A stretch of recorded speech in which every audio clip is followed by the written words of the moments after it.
Entonces arrancamos con la primera mesa de este coloquio. Vamos a tener 4 intervenciones. Las intervenciones van a ser de 20 minutos, estrictos. Voy a hacer papeles muy feos con números del tiempo que les va quedando. Y tengo un botón para apagar todos los micrófonos. Así que en el minuto 20:00 se acaba la ponencia. Y vamos a escuchar primero a Carlos Gálvez, que nos va a traer una ponencia que se llama Realidad y representación de la guerra del Arauco en el siglo XVII. Carlos, tu tiempo. Muchas gracias, David.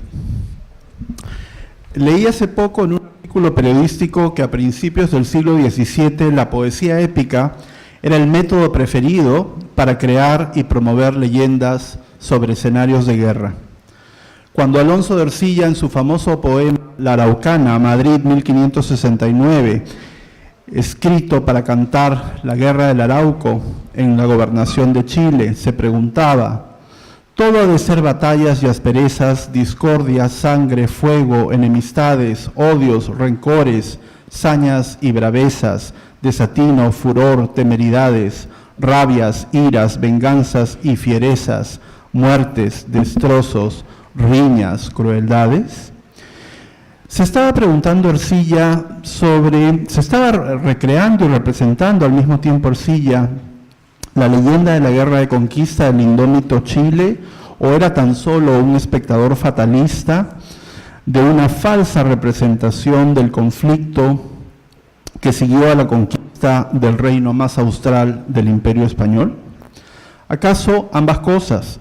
Y sirvan estas ideas un poco desordenadas que presentaré para plantear algunas preguntas relativas a la representación de esta, quizá una de las primeras guerras que tuvimos en el continente sudamericano, su impacto en el imaginario imperial español y su legado a la definición de los estados nacionales en el siglo XIX. La Guerra del Arauco, 1553-1641 oficialmente, aunque se extendió sobre buena parte del siglo XVII, tiene, creo yo, orígenes más antiguos que los planteados por el famoso poema de Ercilla. La Guerra del Arauco, creo, empieza entre 1479 y 1485, cuando el ejército del Zapan Inca Tupac Yupanqui, luego de vencer a los Atacamas y a los Diaguitas, se enfrentó en la batalla del Maule con la etnia Picunche, la tribu más norteña de los Mapuche. ¿Por qué digo que aquí empezó la Guerra del Arauco? Porque aquí empezó la imaginación del enemigo o de una de las partes tenida por enemiga en la Guerra del Arauco. El enfrentamiento entre los quechua y los promaucaes, del quechua Purum Auja, hombre salvaje, se extendió por 2 días, pero no tuvo resultado concreto. Al no haber victorioso, Tupac Yupanqui abandonó el campo de batalla, se retiró hacia el norte y se dedicó a consolidar la conquista de Tarapacá. Los mapuche regresaron a sus bosques, a su rutina de pueblos seminómades, pero eran ya entonces desconocedores que habían entrado en la historia de los pueblos imperiales con la etiqueta de salvajes y por lo tanto indómitos. El siguiente hito en la creación de la frontera chilena virreinal se construye sobre la fallida expedición de Diego de Almagro en 1535 para conquistar Chile, quien, acompañado del Vilac Humu o sumo sacerdote y el Inca Pauyu, hermano de Manco Inca, sale del Cusco a la conquista de esas tierras. Se trataba en verdad de una trampa para dividir a los españoles e iniciar la gran rebelión indígena de 1536. El resultado lo conocemos: Almagro llegó a Chile, después de una larga y penosa caminata cruzando los Andes, se enfrentó en Reinohuelén, se produjo una enorme masacre indígena en Coquimbo, y en ese escenario, además, los mapuche tomaron venganza descuartizando al intérprete Felipillo, aquel a quien se le atribuyó la mala traducción de Pizarro a Atahualpa en 1532. Regresó Almagro al Cusco sin pena ni gloria, y lo único que pudo hacer fue auxiliar a los cusqueños, a los españoles sitiados en el Cusco por las fuerzas de Manco Inca. Sin embargo, tendría en mente las palabras de Pizarro cuando le dijo: «Pidos que me dejéis esta tierra del Perú, caso de que adelante encontréis otra mejor o tan buena, pero si Chile no lo es, no es lo que todos anuncian, volved. Había nacido entonces también la representación de la tierra de Chile en el imaginario imperial español como frontera de guerra, tierra de privaciones, pero además era deudor de ese imaginario anterior de ser sus habitantes hombres indómitos y salvajes. A la rebelión de Manco Inca siguieron las guerras civiles y la creación de la gobernación de Chile en 1541, con Pedro de Valdivia como su primer gobernador. El gobierno de Valdivia vio el reinicio de la guerra de conquista de los Purum Auca Mapuche, pero esa guerra le costó la vida en 1553. Esa guerra visibilizó también por primera vez la primera resistencia nativa mapuche liderada por el Toquí Lautaro.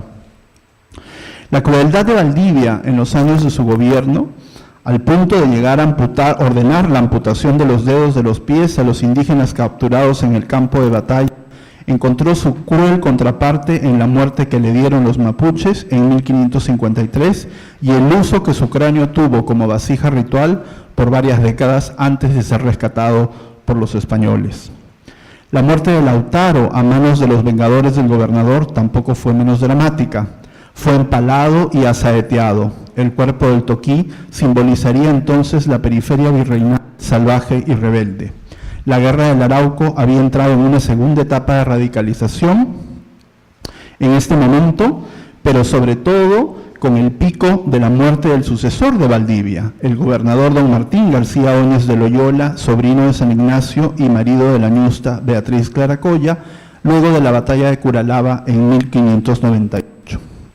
De este segundo momento del conflicto de la conquista, que sigue a la conquista de la gobernación de Chile, nacen dos fenómenos que van a definir el curso de la Guerra del Arauco por casi 100 años. El primero es la aparición de un programa de guerra conocido como la guerra ofensiva, la que se basó en el ataque a la población nativa, la captura de sus líderes étnicos, su tortura y o mutilación para humillarlos y hasta su posterior venta como mano de obra esclava, en particular de aquellos miembros de la élite nativa. La guerra defensiva solo ahondaría la incompleta conquista de Chile, la radicalización de los abusos a los indígenas por parte de los españoles, las capturas y esclavización de los españoles por parte de los primeros también. El segundo fenómeno que nace de este reinicio de la Guerra del Arauco es la internacionalización de lo que había sido originalmente una guerra continental, sin conocimiento de los actores locales. Pero regresemos al campo de batalla de Chile y al siglo XVII. Curalaba y el inicio de la insurrección indígena generaron muy pocas esperanzas sobre el futuro administrativo de la gobernación. Las levas de hombres en el Bajo Perú hacían que la Guerra del Arauco fuera acaso el mayor temor de los hombres empobrecidos, los aventureros y hasta los criminales en la capital virreinal. La situación era tan crítica para la década de 1640 que en una sentida carta al rey, el obispo de Santiago, Fray Gaspar de Villarroel, se lamentaba de la siguiente manera: 14 años ha que me mandó vuestra majestad servir la iglesia de Santiago de Chile. Esta tierra toda es armas, toda es penas, que son sinónimos penas y armas. Estos años pasados han congojado estos países, los indios y los holandeses, y aunque unos y otros han sido perjudiciales, no nos lastiman, todos juntos, como nuestros mismos soldados españoles. Vienen a enjambres a deshacernos para rehacerse. Hemos visto en este reino matar los soldados un indio solo por quitarle un caballo que han de vender por un peso y despedazar una india solo por robarle una manta. Consecuencia indirecta de la consolidación del ciclo de pobreza y violencia eran pues la frustrada colonización y la incapacidad de construir gobernabilidad. En los primeros años del siglo XVII, el sucesor de García de Loyola, el gobernador Alonso de Rivera, casi había sido envenenado por orden de doña Águeda Flores, próspera encomendera santiaguina, y dos de sus hijas con la ayuda de un indio yanacona que mataron para no dejar rastros. Lo interesante es que Águeda, pese a su posición de encomendera, era nieta del cacique mapuche Tala Gante Ilave, y se movía con fluidez entre las prácticas de las dos culturas a las que pertenecía por nacimiento y por matrimonio. ¿No era este acaso un intento de rechazar la guerra defensiva desde dentro de la sociedad chilena virreinal?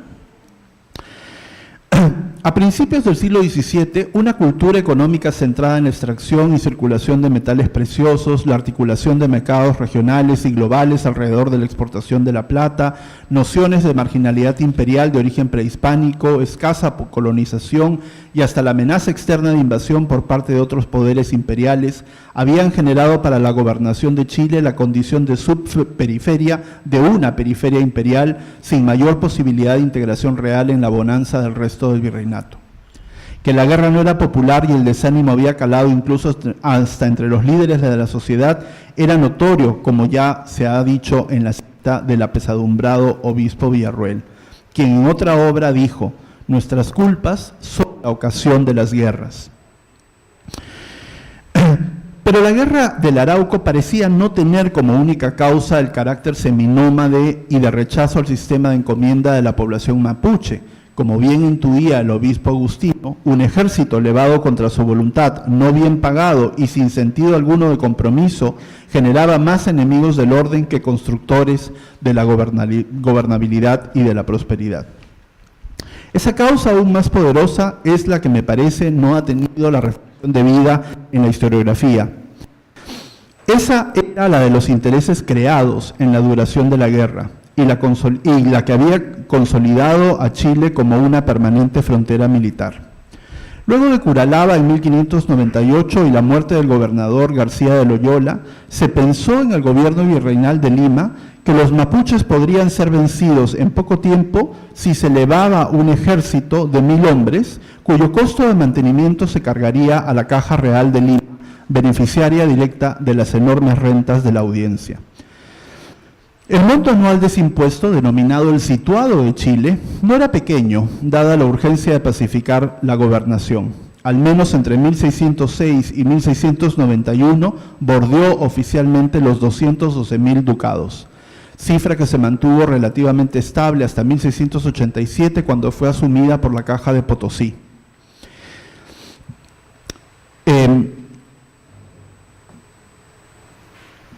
El Tribunal del Consulado de Lima, órgano gremial que agrupaba a los prósperos armadores y que eran los encargados de levantar este impuesto para financiar la guerra, aceptó la imposición de la tasa, pues sus ingresos alimentados por el comercio transatlántico eran ingentes. Pero dos cosas cambiaron rápidamente en el esquema del impuesto del situado. La primera es que no tuvo corta duración, como lo esperaban todos, tanto administradores como los que pagaban por él, sino que se extendió por todo un siglo, generando todo un círculo de vicio. Lo segundo es que la suma se suponía una enorme cantidad de circulante que no siempre estaba disponible. El dinero además debía servir, recordémoslo, básicamente a las necesidades del salario de esos aproximadamente 1000 hombres, que en la realidad eran casi 2000 hombres. Otros costos que eran financiados por el situado eran el costo de la leva, la construcción de los fuertes, préstamos varios, gastos extraordinarios, la pólvora y un beneficio que llegaba directamente a las misiones jesuitas para poblar la frontera. Las más de las veces, lo que en realidad llegaba a Chile de esos teóricos 212.000 ducados, oscilaba entre el 85%, los mejores años, y el 46% en los peores años. Además, hubo años en los cuales no llegó nada, como el bienio 1624-1625 o el de 1628-1629, cuando la Armada holandesa bloqueó Concepción y no se pudo hacer entrega del dinero que venía desde Lima. El situado peruano, además, devino en un pingüe negocio que abastecía tanto al gobierno virreinal de las vituallas necesarias, pero sobre todo beneficiaba a los contratistas y a los empresarios asociados a el situado, quienes para adelantar el dinero, cuando el dinero no se podía colectar a tiempo, cobraban una tasa de interés que podía oscilar entre el 24 y el 40%, con un promedio de 30% entre 1607 y 1682. O sea, el dinero tenía un costo de una tercera parte adicional. La Guerra del Arauco se convirtió así, al menos por 8 décadas, en uno de los negocios más lucrativos de la clase comercial limeña y sus factores chilenos, pues la dependencia de la gobernación iba en aumento en cuanto a la deuda aumentaba. Estos negocios de los inversionistas de la guerra hizo que el situado solo se materializara en un 38 o 39% del total estimado originalmente, o sea que solo alrededor de 100.000 pesos llegaron a entrar a Chile en la mayoría de los años en los que el situado estuvo vigente. Extender la guerra de Chile y el carácter fronterizo de la gobernación devino, por lo tanto, en un muy buen negocio y creó un flujo de demanda y una relación de dependencia. En ese contexto podemos entender los abusos de los soldados sobre la población civil, tanto indígena como española, y por qué la violencia signó la construcción de una sociedad, dado que en 1630, por lo menos, solamente los salarios se alcanzaban a cubrir en una fracción, es decir, 291.000 pesos que debían ser la totalidad del pago a los soldados, nunca llegaban a ser pagos en realidad. Siempre se mantuvo, o por lo menos se mantuvo en la mayoría de los años, un déficit que bordeó los 300.000 pesos. Esto solo contribuyó a alargar la guerra y a crear, como dije, toda una red de prestamistas, testaferros, fiadores, que vivían siempre de la apremiante gestión de la Guerra de Chile.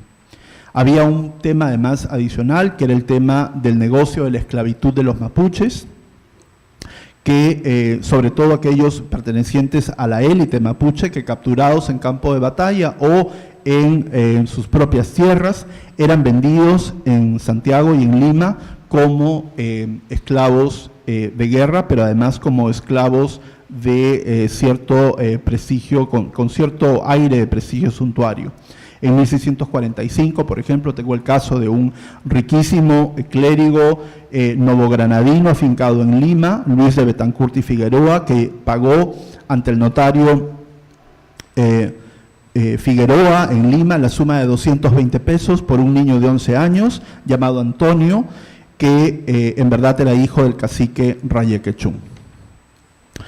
Muy bien, como solamente me quedan 5 minutos, voy a redondear con unas cuantas ideas que me parecen aquí muy importantes. Lo primero en una guerra es, me parece, por lo menos en esta guerra, es la imaginación que hay del enemigo, es decir, de dónde viene esta noción de purum auca y esta noción de indio salvaje que nunca se somete y que no quiere la paz. Cuando en verdad toda la historiografía religiosa escrita por agustinos y jesuitas a lo largo del siglo XVII demostró que en los famosos parlamentos, siendo el más importante el de 1641, el llamado Parlamento de Quilín, los indios estaban dispuestos a negociar la paz siempre y cuando también se negociaran las condiciones materiales de su sujeción a la corona española, por ejemplo, la mita y por ejemplo, la encomienda.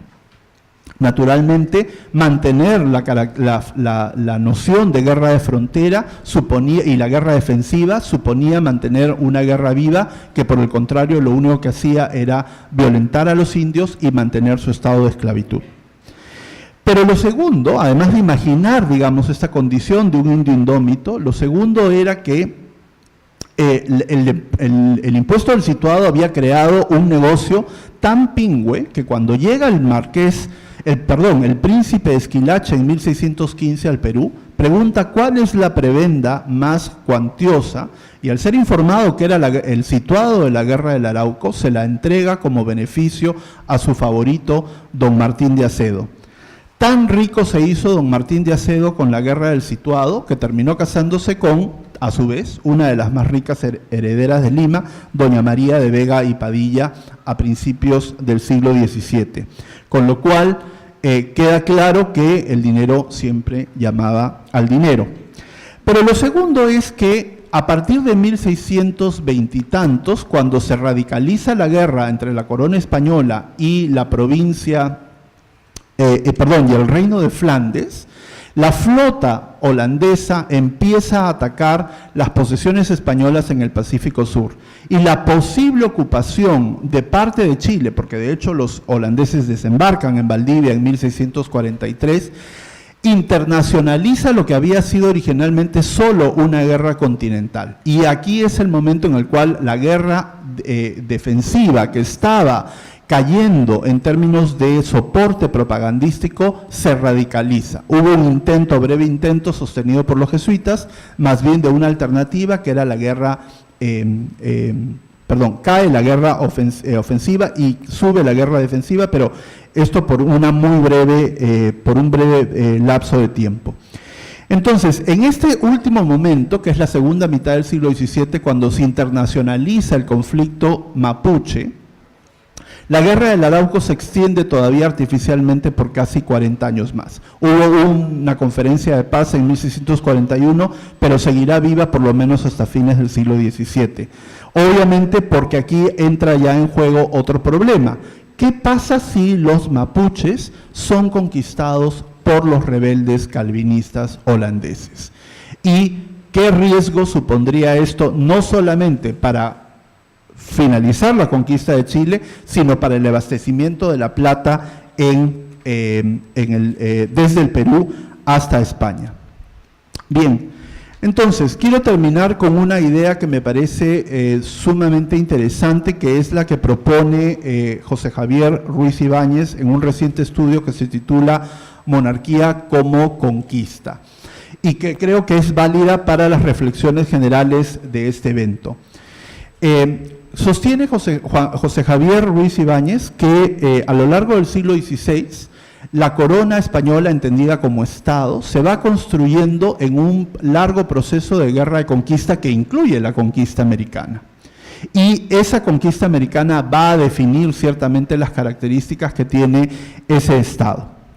Así que la representación de Chile como una tierra de violencia y como una conquista incompleta, ciertamente hay que pensarla en esta perspectiva de ser uno de los elementos constitutivos o fundacionales, digamos, de las características que va a tener el Estado virreinal.